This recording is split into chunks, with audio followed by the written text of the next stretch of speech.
මම අද හදන්න යන්නේ රසවත් අතුරු පැසක්. මේක හදන්න ඉතින් ගොඩක්ම ලේසි. හරිම සරල කෑමක්. හැබැයි ඉතින් ගොඩක් රහයි.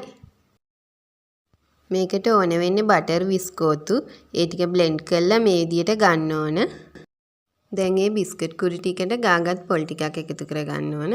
මම පොල් කෝප්පයක් එකතු කරගත්තා. පොල් ටික එකතු කරගත්තට පස්සේ ඒකට ලුණු චුට්ටක් එකතු කරගන්නවා.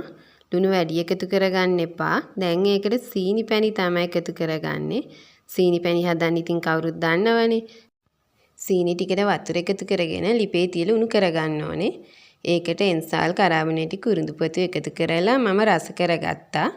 ඔයාලට සීනි පැණි නැතුව සීනි උනත් මේකට එකතු කරගන්න පුළුවන්. දැන් ඒ සීනි පැණි ටිකත් එකතු කරගෙන මේ ඔක්කොම කවලම් කරලා බෝල හදාගන්න තමයි තියෙන්නේ.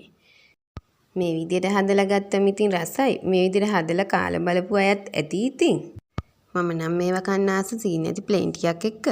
ඔයා කන්න ආස කොහමද? ඔයා මීට කලින් මේ විදිහට කාලා තියෙනවද කියලා කමෙන්ට් එකක් දාගෙන යන්න.